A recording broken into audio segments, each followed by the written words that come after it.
वज़ीर आज़म शहबाज शरीफ ने Pakistan stock exchange के 100 इंडेक्स के 1 लाख पॉइंट से तजावुज़ करने पर पूरी कौम को मुबारकबाद दी है। वज़ीर आज़म की जानिब से जारी बयान में कहा गया है कि इस तंगे मील को अबूर करने के लिए हुकूमती मुआशी टीम और मुल्क में सरमायाकारी के फ़रोग़ के लिए मसरूफ़ अमल हुकाम लायक़ तहसीन हैं। जी बिल्कुल, आपको बताएं वज़ीर आज़म शहबाज शरीफ ने पाकिस्तान स्टॉक एक्सचेंज के 100 इंडेक्स के 1 लाख पॉइंट से तजावुज़ करने पर पूरी कौम को मुबारकबाद दी है।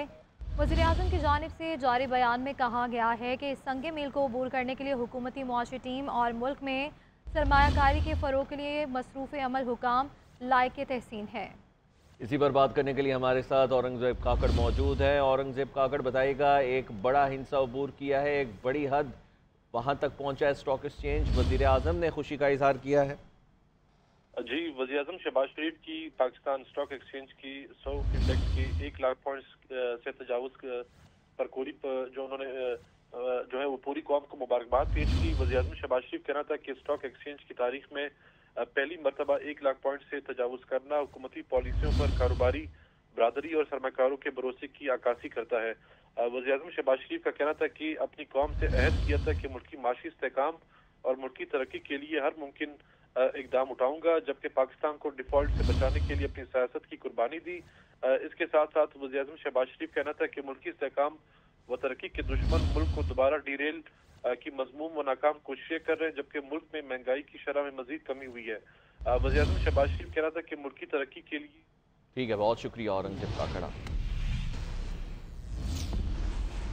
अहम खबर से आपको आगाह करेंगे। तहरीक इंसाफ के इस्लामाबाद में एहतजाज पर थाना तरनोल और बनी गाला में मुकदमा दर्ज। थाना तरनोल के मुकदमे में बानी PTI और बुशरा बीबी को नामजद किया गया। मुकदमे में पुरअमन इज्तिमाई कानून और दफ़ा 144 के खिलाफ वर्जी समेत 10 शफ़ात शामिल की गई, जबकि FIR के मतन में कहा गया PTI का जत्था बानी को रिहा कराने के लिए हमलावर हुआ था।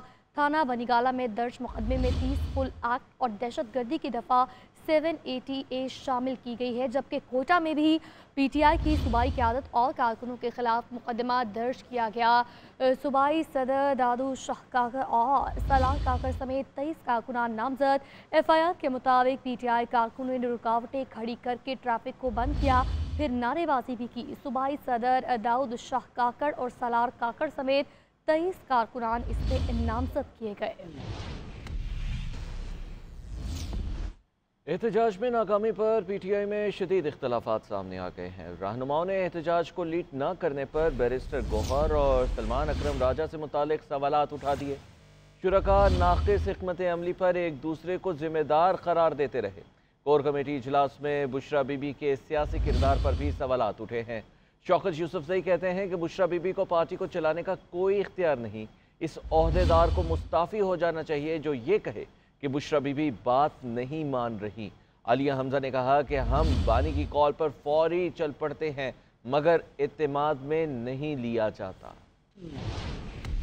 PTI रहनुमाओं में शदीद इख्तलाफात, नाकामी का जिम्मेदार लीडरशिप और बुशरा बीबी के सियासी किरदार को करार देने लगे। आलिया हमजा ने वर्कर्स को बेयारो मददगार छोड़ने वालों के खिलाफ व्हाइट पेपर लाने का ऐलान किया। कहा, हम बानी की कॉल पर फौरी चल पड़ते हैं, हमें किसी मामले में एतमाद में नहीं लिया जाता। कोर कमेटी इजलास में PTI के सीनियर रहनुमाओं ने नाक़िस हिकमत अमली का सवाल भी उठाया। शुरका ने पूछा, बैरिस्टर गौहर और सलमान अकरम राजा ने एहतजाज को लीड क्यों न किया। चेयरमैन बैरिस्टर गौहर ने कहा, जिम्मेदार हुकूमत है, जदोजहद जारी रहेगी। रहनुमा PTI शौकत यूसुफजई कहते हैं, पार्टी के फैसले पार्टी के जिम्मेदारों ने करना है, बुशरा बीबी के पास पार्टी को चलाने का कोई इख्तियार नहीं। सवाल ये पैदा होता है कि बुशरा बीबी के पास तो कोई इख्तियार नहीं था पार्टी का। हाँ, वो अहलिया है इमरान खान की, उसके लिए उनके लिए बड़ा एहतराम है, लेकिन पार्टी के फैसले तो पार्टी के लोगों को करना चाहिए था। इससे कबल तर्जुमान KP बैरिस्टर सैफ भी कह चुके कि बानी समेत तमाम क़यादत संगजानी के मुकाम पर धरने पर राजी थी, मगर बात न मानी गई। आगे बढ़ते आपको बताएं कि बानी PTI की अहलिया बुशरा बीबी के एहतजाज के दौरान इस्लामाबाद से जाने की वीडियो सामने आ गई। बानी PTI की अहलिया अपनी गाड़ी से वज़ीर आला अली अमीन गंडापुर की गाड़ी में मुंतकिल हुई और फिर खैबर पख्तूनख्वा के लिए रवाना हो गए।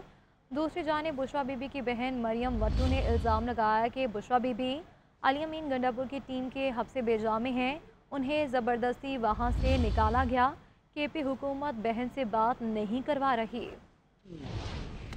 बुशरा बीबी के इस्लामाबाद से जाने की वीडियो सामने आ गई। बानी पीटीआई की अहलिया अपनी गाड़ी से वज़ीर आला अली अमीन गंडापुर की गाड़ी में मुंतकिल हुई। बहन अली अमीन गंडापुर की टीम के हब से बेजा में है। बुशरा बीबी की हमशीरा मरियम रियाज वट्टू का इल्जाम। ज़राए के मुताबिक जना एवेन्यू पर ऑपरेशन के बाद बुशरा बीबी अपनी गाड़ी में सेक्टर G8 पहुंची। बुशरा बीबी सेक्टर G8 में अली अमीन की गाड़ी में सवार हुई। वीडियो में अली अमीन की सिक्योरिटी टीम की 2 गाड़ियों को देखा जा सकता है। बुशरा बीबी और अली अमीन मारगला रोड से पीर सोहावा रोड पर गए और फिर केपी की तरफ निकल गए। उधर बुशरा बीबी की हमशीरा मरियम रियाज वट्टू ने कहा कि बहन से कोई राब्ता नहीं हो रहा। बुशरा बीबी अली अमीन गंडापुर की टीम के हब से बेजा में है।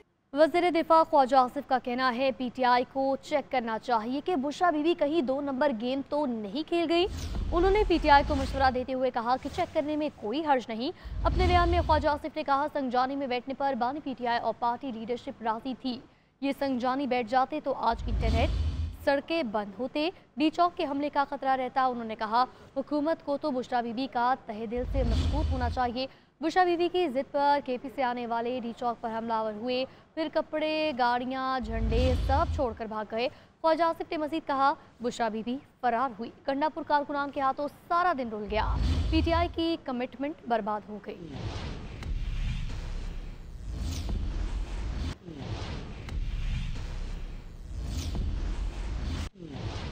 वज़ीर आज़म शहबाज शरीफ कहते हैं कि इस्लामाबाद में तहरीक इंतशार ने फसाद बर्पा किया। अदालतें 9 मई के मुल्ज़िमान को बरवक्त सजाएं देती तो ये दिन ना देखना पड़ता। सिपह सलार पाकिस्तान ने इस्लामाबाद पर लश्कर कशी से निमटने के लिए भरपूर ताउन किया।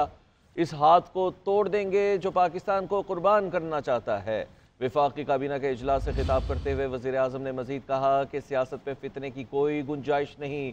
अब सख्त से सख्त फैसले करना होंगे कि मईशत बचानी है या धरने होंगे। इलेक्शन में धांधली का बहाना बनाने वाले 2018 के इलेक्शन में धांधली का हिसाब तो दें। खैबर पख्तूनख्वा हुकूमत को अपनी तवज्जो पारा चनार पर मरकूज करनी चाहिए थी।